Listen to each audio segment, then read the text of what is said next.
for Cotswold Cirencester Town Council. I'll get the right name in a minute. The first item on the agenda, apologies. We've had apologies from Councillor Hinks, I believe. No other apologies, are there? No, okay. And no substitutions. Declarations of interest and dispensations. So I live next door to number 30. Yes. Okay. Minutes of the Planning Committee of the 18th of July. Is everyone happy that those are a correct record of the meeting? Yeah? Okay. Right. Yeah, all in favour, good. Right. You got one for me to sign or not yet? Okay. So,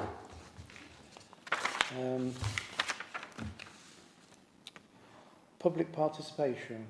Don't think we've had any notifications of public participation. No. Member participation. Does it not go off and press it the second time?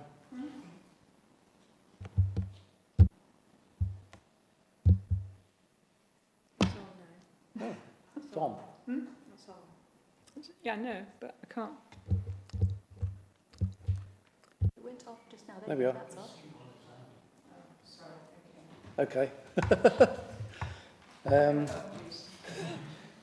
Not yet. Member participation. Any questions for the chair or no? Good. We'll move on.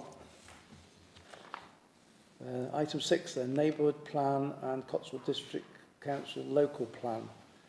There's a briefing note on this which has been circulated. And I'm sure I can find in a second. So you'll see the last meeting we had was on the 1st of August of the steering group, and we've approved timescales for the Reg 14 sign-off so that we can hopefully get to full council sign-off of Reg 14 by November 2023. 14th of November, hopefully. 14th of November. Yes, I haven't turned the page over yet. Okay, 14th of November. And then for the consultation on it to actually start in December this year, which is good progress. If we can get there, it'll be quite... That consultation would run for 8 weeks rather than 6 weeks, which is standard because it's running over the Christmas period. Okay, so so that's it's good really now to have a timetable, a pathway which shows not only all the things that we need to do, but actually some dates against it. So we've actually got a very challenging plan to get to that point. So hopefully that will all go fine. Nothing to add to that, was there, John? No. So let's move on then to applications received, and we have a copy with some proposed comments. I shall try and run through them in the order they're on here. There were some which we had to comment on prior to the meeting. They were actually only TPOs and conservation area ones. Were they on this list?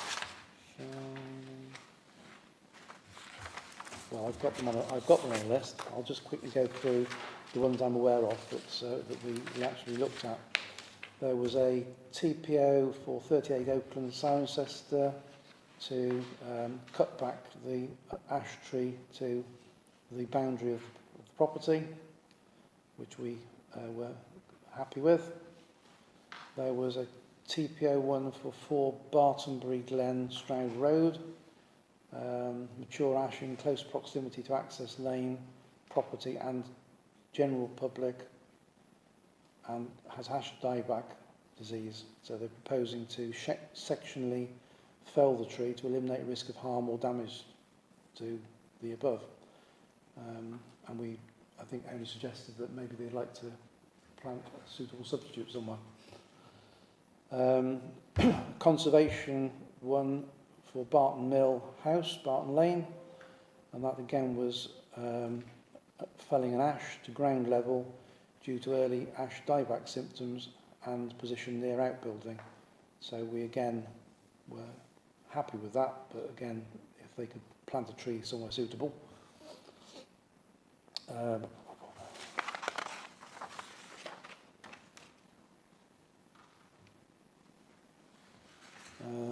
Another one was for the Clubhouse, Gosditch Street.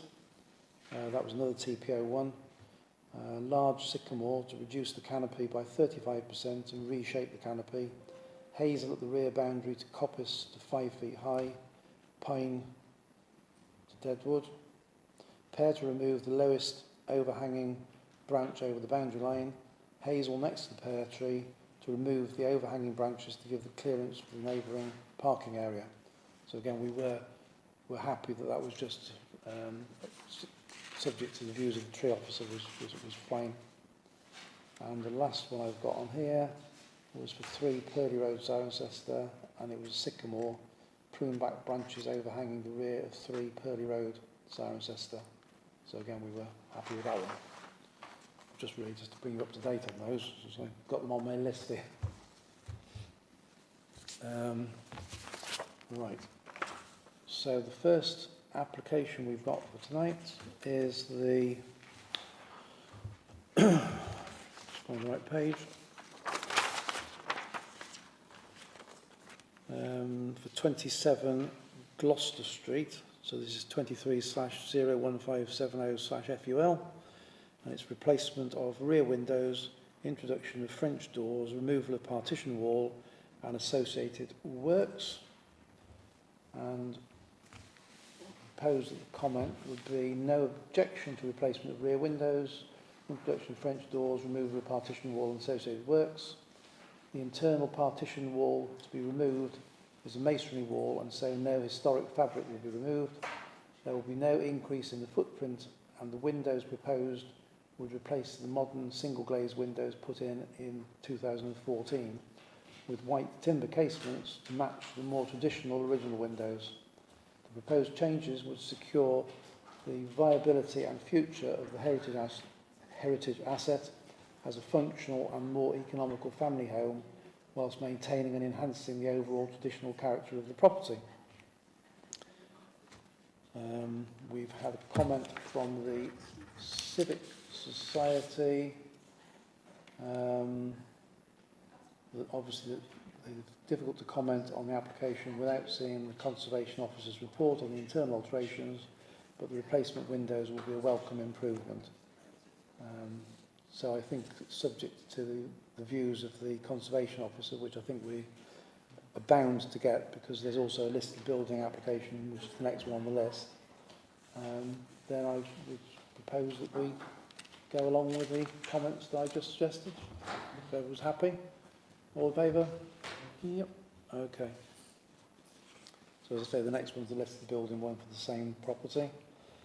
The third one is for 1 Morristal Drive, erection of single-storey front extension. Proposed comment is CTC had no objections to a previous planning application at this property in 2022 for a first floor side and rear extension. The property is on a larger than neighbouring corner plot at the entrance to a cul-de-sac of similar houses. The new single elevation extension proposed to the front is modest in scale, extending the front porch across the front of the building. CTC has no objection. Are we happy with that as a comment? Yeah, all in favour? Yeah. Right. The next one is for 10 Fry Close. For loft conversion, construction of dormer extension and addition of roof lights. Proposed comment, no objection to loft conversion, construction of dormer extension and addition of roof lights. The rear of this terraced house is set back from the adjoining properties, and the dormer extension proposed would not only be subservient to the roof line of the existing building and to the gable end roof line of the adjoining property, but also would not result in any significant overlooking. Materials proposed are in keeping with surrounding buildings, and windows proposed for the front are modestly scaled roof lights. Although there do not appear to be other roof lights in this area, these roof lights would face into Fry's Close, so would not be visible on Middle Mead. So I guess if there aren't any in the area, then there may be, this maybe would set a precedent, but I think each plan application is taken on its own merits anyway. So are we happy with that? I think all those in favour? Yep. Thank you. Next one then is for 4 Limes Close, Cirencester. Erection of single-storey side rear extension and associated works. And proposal is no objection to the erection of single-storey side rear extension and associated works. This is a modest extension where design and scale are in keeping with existing and surrounding properties. Are we happy? All in favour? Yep.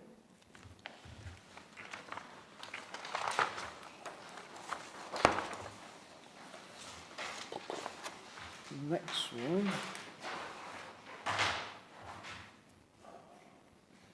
is for 81 Springfield Road. Erection of single-storey rear extension, in part retrospective.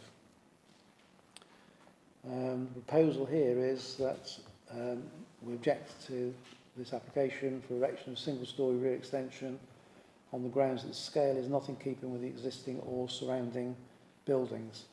It's certainly a large single-storey extension at the back of the property. Any other views? Oh, no? All those in favour of the objection? No? Okay.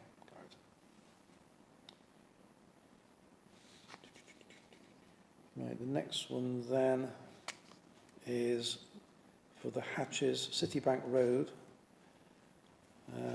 That's for the erection of a detached 2-storey garage/home office.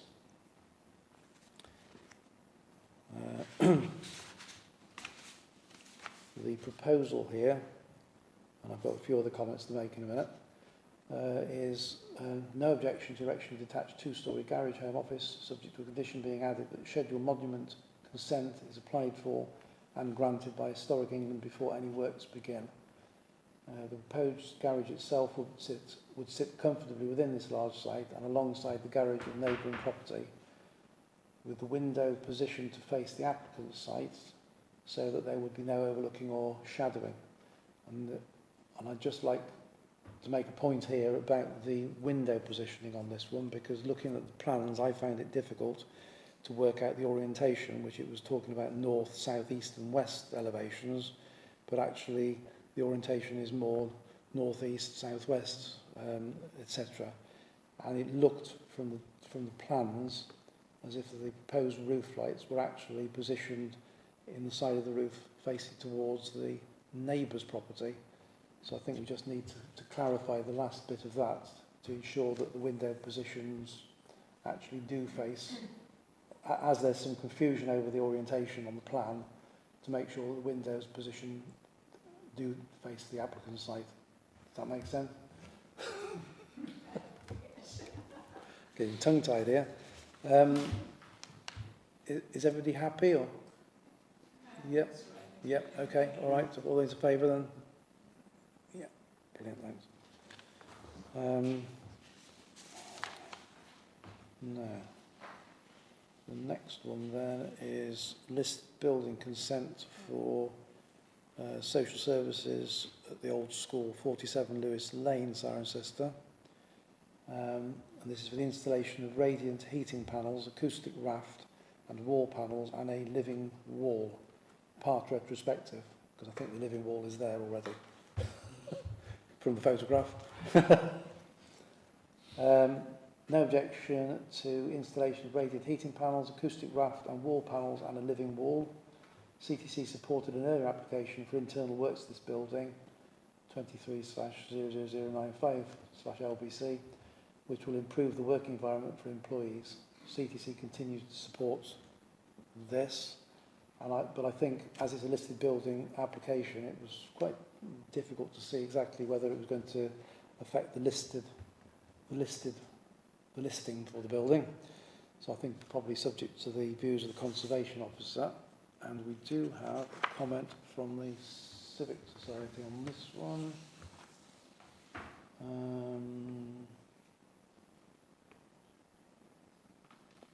Basically, they're so long as people, the officers have examined the details thoroughly, they're happy that it's clearly going to improve comfort levels, running costs and environmental impact. So I think that's reasonable. So those in favour of our comments? Yep. No, go on, Jan. Sorry. I will go with you because obviously it's not the end of what's going to happen to it. So I guess somebody else might think it's a bit daft, as I do. I mean, it's never been anything. All the time I've been here in Cirencester, it's always looked as though it's only half being used, and putting up a green wall doesn't seem to make much difference. So, yeah, go on. I'll agree with you. See what happens.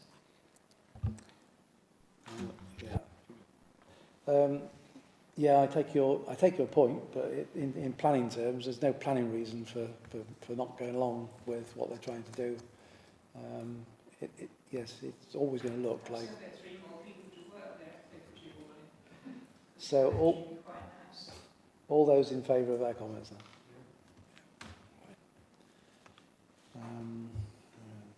Now the next one is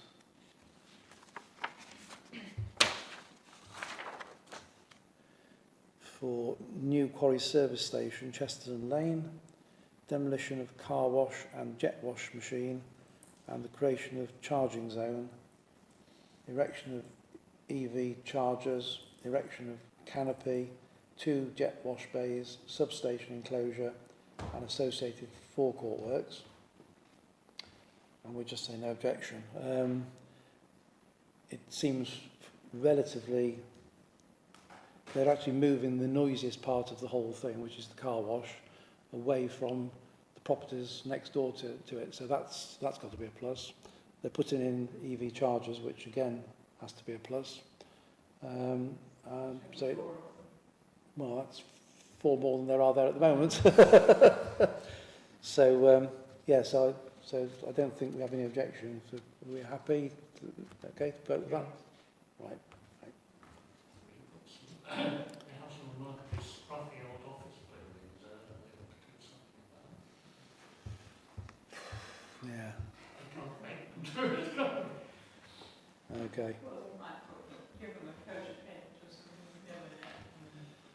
The next one then is for Lloyd's TSB Bank at 14 Castle Street. Replacement of lighting to new LED energy efficient lighting in the front and back of house areas. And proposal here is no objection. CTC supports green initiatives working towards zero carbon. Yeah. Does anyone live above it at the moment? Does anyone live above it at the moment? I don't know the answer to that. No. All right. I mean, presumably by front and back of house, they mean the lights Building, the yes. lights in where the public are, and the white lights Yes. where the Certainly. office workers are. Okay. Yeah.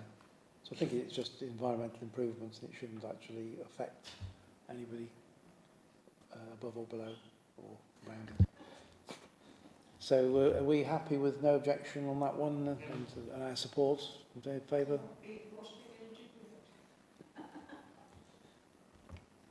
Yes. Not a planning issue, Councillor Honor.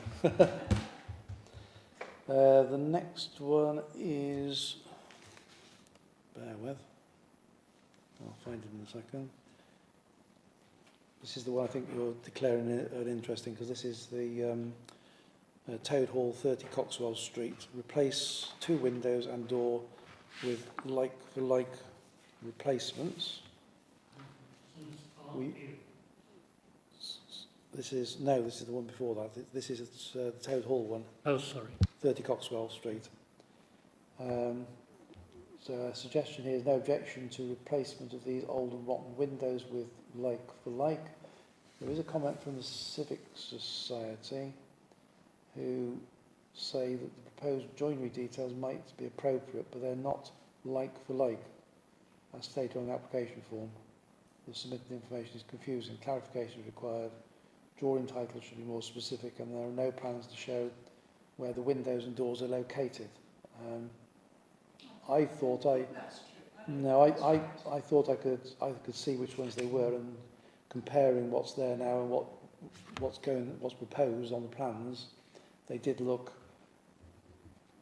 pretty much like for like to me. But you know, all of the windows and doors. So I would be happy for us to go with the no objection and the replacement for these. Is that everyone's feeling? All those in favour? Oh, sorry, yes. Okay, I think that's there's 2 of us voted and 1 abstention. That's, yeah.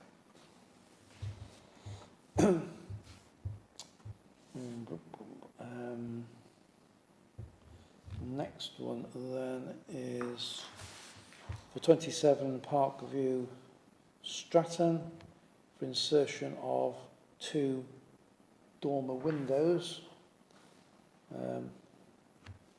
Although I think the description is slightly misleading, because there's also an insertion of a roof light, and also the rear roof lights are being enlarged. But nevertheless, I think even with that, probably no objection to insertion of 2 dormer windows on the front of this bungalow. There is precedent set as there's a dormer on the front of the house opposite. The slightly larger roof lights proposed on the back roof will still be set high in the roof, and so will not cause additional overlooking. But I'll defer to you, Councillor Irving, if you've got any comment on that one. I had to look at it, and there's quite a big space between those houses anyway, especially the front and back. So I don't see that there's a problem with that at all. In that case, we happy to go along with the proposed no objection? Thank you.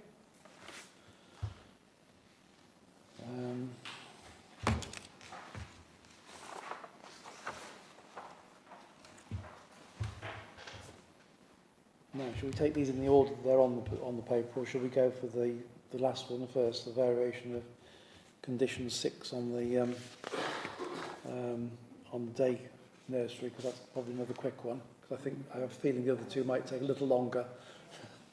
So if we go for that one, then that's the that's 23/02317/FUL for Daisy Chain Day Nursery, 64A Victoria Road, Cirencester, and it's for variation of condition 6 on their existing permission for the number of children allowed on there.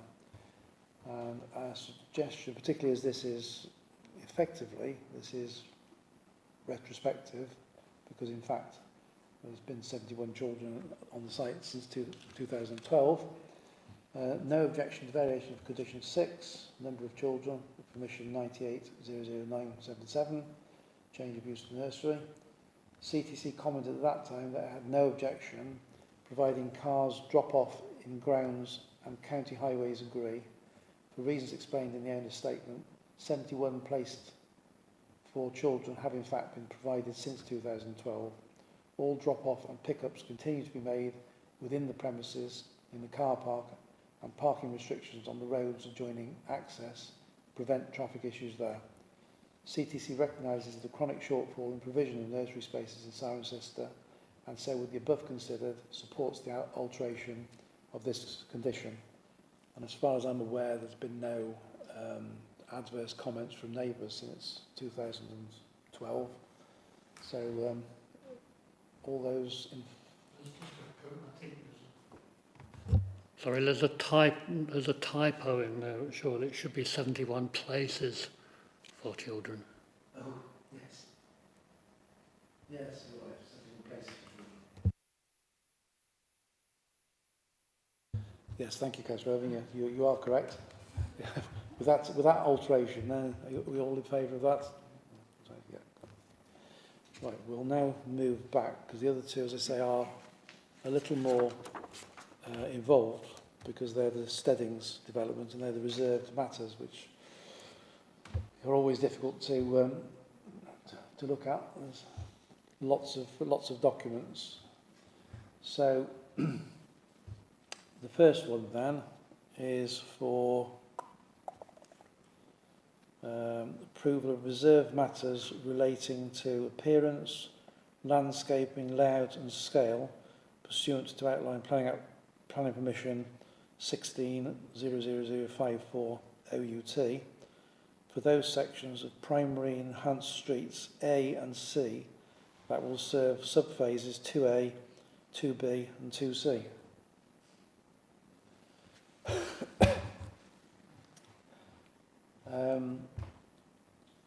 And I know that there's at least one comment on the CDC website regarding flooding, although that may actually be on the mainly on the second of the applications, which is more to do with the SUDs. But the suggested comment is no objection to these reserved matters relating to appearance, landscaping, layout and scale pursuant to outline planning permission 16-00054 OUT as described.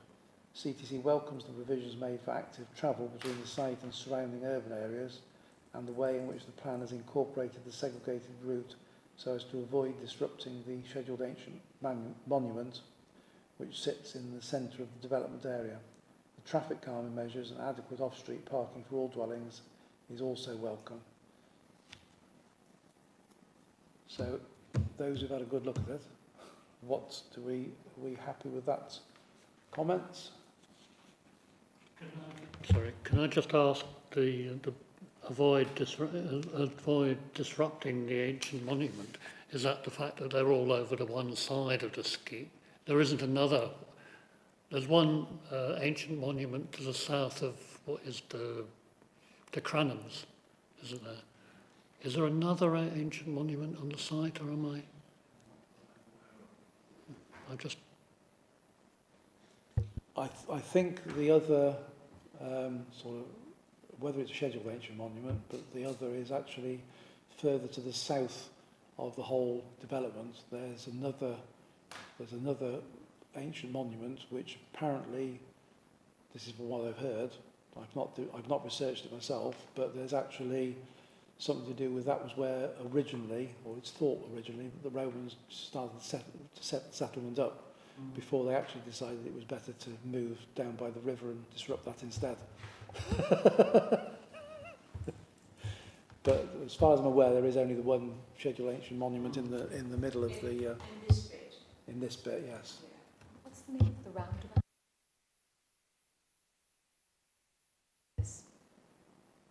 Spratsgate. Spratsgate. So to the west of Spratsgate roundabout, there is a scheduled ancient monument, and then so that it's split, so that they're accessing Spratsgate roundabout in one direction, and then they're accessing to the west over the main road in the other direction to avoid the scheduled monument in the middle.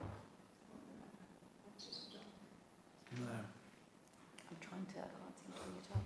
It's,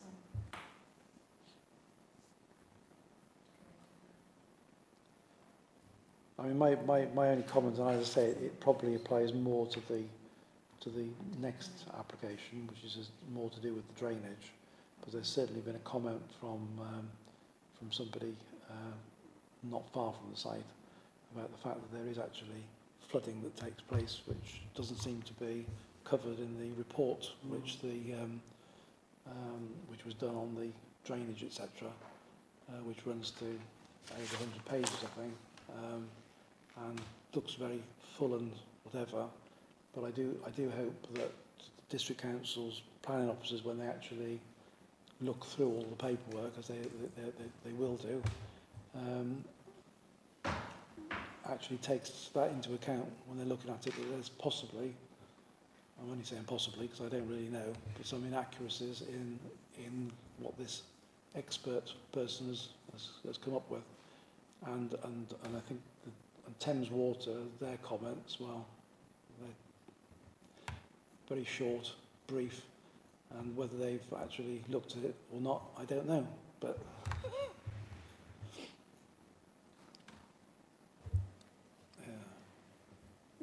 The planning officer who's actually theirs is very good. oh yes, The one they have to pay for. yes, And I imagine that if there's anything like that, he will pick it up. yes, He is still there, I believe. yes. Yes. Thank you, yeah. Was that that was the plan? Did I just see up here?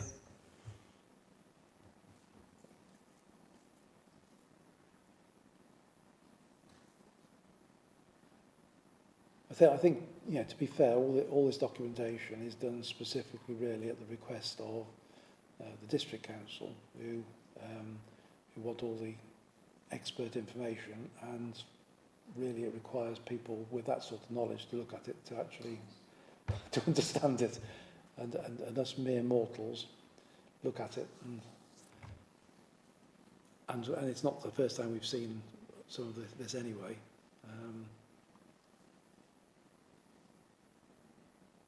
Because I think the Spine Road stuff has come through before, but there's loads of stuff there about drainage details.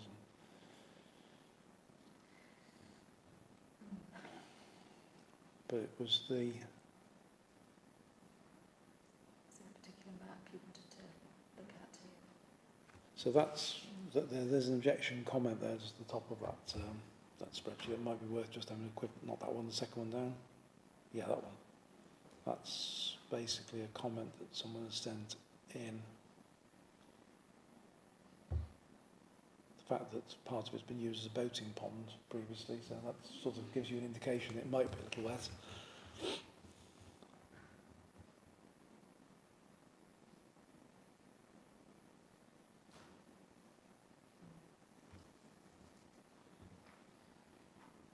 So I would hope that the district council officers take on board and actually look through that. And it is, yes. Design and access statement has a little bit more information here.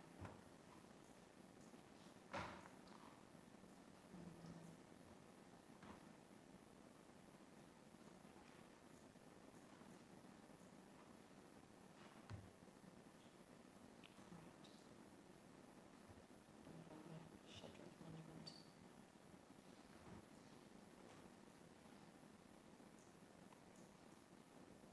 So I don't know if anyone's got anything to add to the suggested comments of no objection, or whether we're happy to go along with that. Well, with the first one, I have to set that comment on the second one. Okay, right.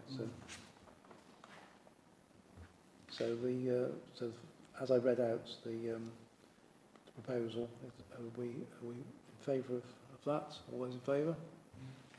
Yeah. Okay. So then the second one, which is also the steadings, is approval of reserve matters, again relating to appearance, landscaping, layout and scale pursuant to Outline Plan Commission 16 005 00054 OUT. for earthworks, remodelling and construction of SUDS infrastructure to form primary green infrastructure areas within phase 2 at the Steadings. So that picture there. Ah, right, yes. That picture there is one I've got here. Yeah. I just would like them to mention the fact that at that junction there is a landfill site filling some of the road after either the gas went across there or something else, and that they filled the road with a landfill site, and that landfill site contains asbestos. Ah. So you just have to be careful not to dig it up. That's all I'm really saying, and it's very close to what they're doing. So it's close to that. But I can't find my map of actually where it is exactly. So it's roughly where they're talking about putting that Yes, pond, attenuation pond yes. near the roundabout. Perhaps a little bit north of there, but even so, it's just a matter of the fact that they haven't picked up that last bit of data, which would just be on the 511 site constraints, just to add that there is a Okay. landfill containing asbestos. Repeat the number for that, please. Oh, there You have to put your glasses on to read it.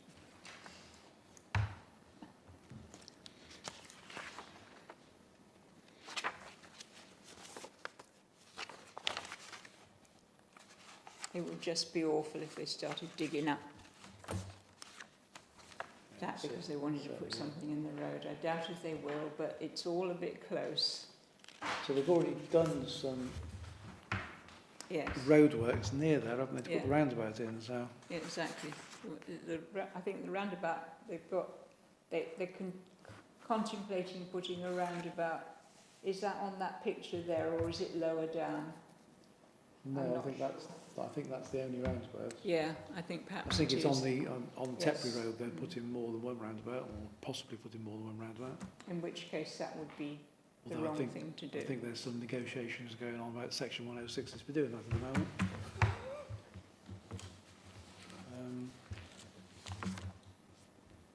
So subject to that comment about the possible landfill site, are we happy that no It is objection? impossible, it's there. I had a map and I had all the things Yeah. about it and all the legislation about it, but I can't find it at the But moment. that's on, that presumably that's Bathurst land there, isn't it? So I'm wondering whether... Yes, but it would have been because of what Bathurst were doing.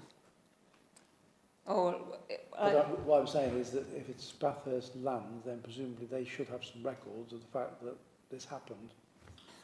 Well, you'd hope. yes, of course. Yeah. And I'm sorry I can't find it, but I spent ages looking. No. But I would imagine Environmental Health or whatever at CDC should have the information.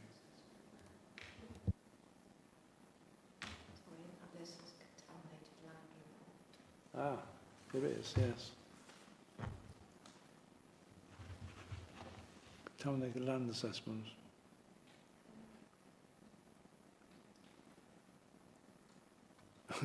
Yeah, this is the 192 page. Skip straight to the conclusion. Which I seem to remember mentioned waste sites at Fairford. I'm thinking, what's that got to do with this plan application?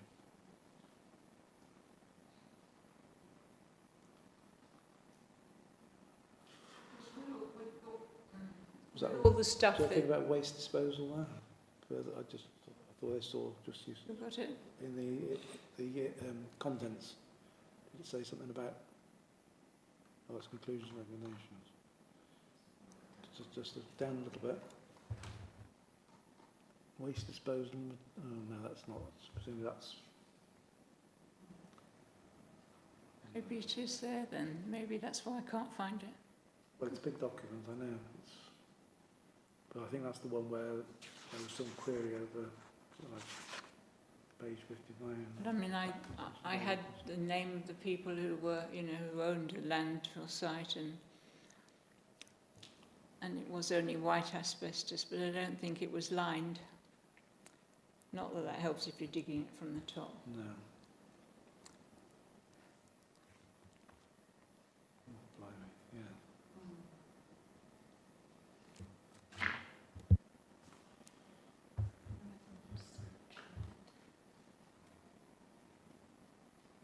There we go. Soil contamination. Oh, It just says testing they've been doing hasn't some tests. included testing for a wide range of, okay, listen to law. Says no asbestos. Supplementary criteria.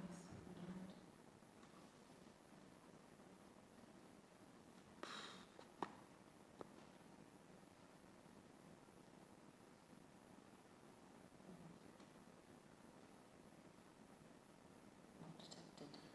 I think if we just put a comment on, we've got no objection, but we are concerned that there may be contamination with asbestos in the area by the proposed reattenuation pond by the roundabout at Spratsgate Lane, or something to identify where it is.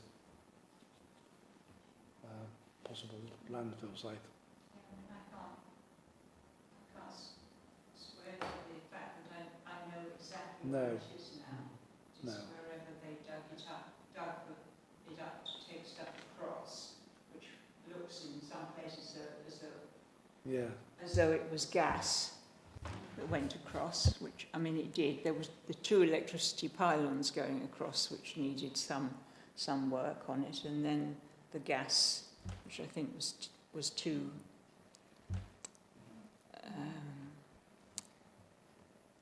lots. And then they needed to cover it up, and presumably the hole was so big that they thought, oh, well, we can make some money by making it into a landfill to fill it up. And they'd make even more if you put some asbestos in it.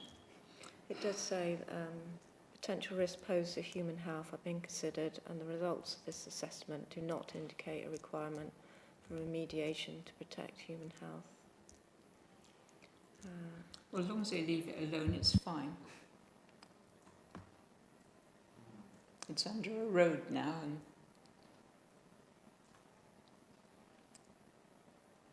I think, to be fair, they mentioned the fact that they looked at 13 sites to take specimens from. So if they hadn't taken a specimen from just where that was, they wouldn't find it, would they? So yeah. At least if we've pointed that out to the environmental health people at the CDC when they look at this, then they should hopefully then follow that up. So. I mean, it was when they were doing this sort of thing for the first phase, finding out what was there. So we happy that we've got no objection, subject to, actually, what was it that we've written down? Just Talked about the addition of a comment within site constraints about the potential existence of asbestos in a landfill. yeah, and we can just identify where that is as well, so where we think it is. It's somewhere roughly where the attenuation. Yeah, the attenuation pond near Yeah. the Spratsgate roundabout. Is there any other issue you want to raise on this, or is that's probably about as far as we can go? Can I keep this?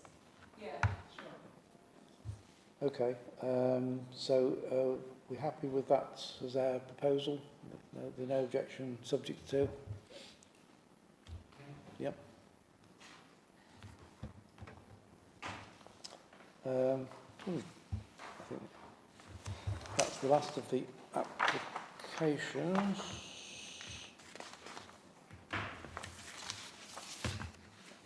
So,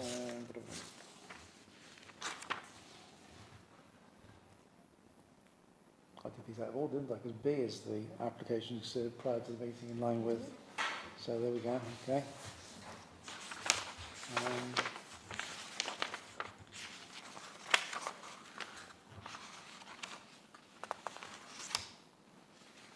Okay. Is there anything else in those, that list of the other applications? No.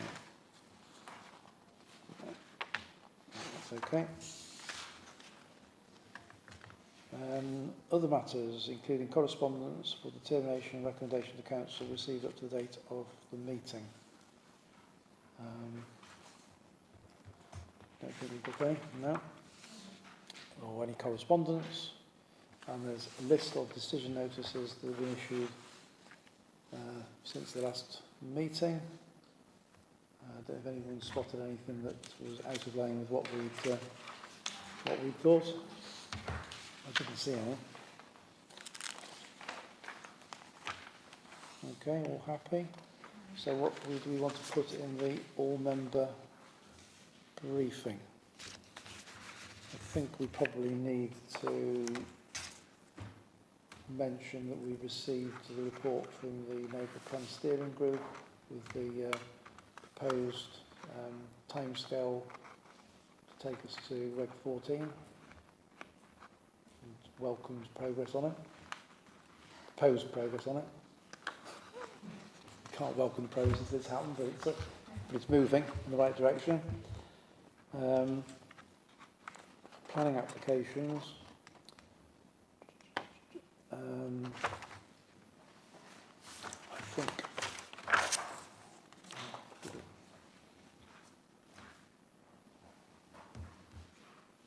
just quickly looking at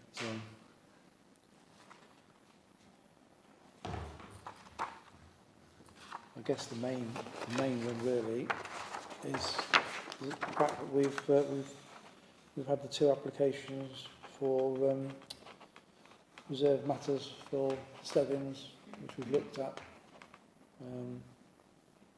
Springfield, Pardon? 29 Springfield Road, the objection. 81. 81. Yeah? 81 Springfield. I'm looking at the wrong list, the one that doesn't have the one that doesn't have the addresses on. Yes, I think we probably need to mention the objection to 81 Springfield for their single story open air disco, or whatever it's no, the yeah.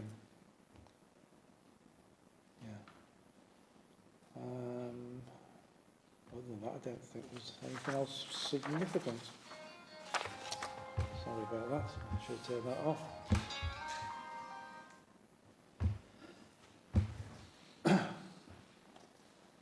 So I told everybody else I was off if they'd done that, and I better tell myself off that for not turning my phone off. Anything else for all member briefing that anyone thinks we ought to have on there? Can almost say how few objections we had. Oh. It was difficult, wasn't it? It was all very positive Well, for a lot of the time. that's fine. Don't need to be negative. No. Okay, in that case, I shall declare the meeting closed.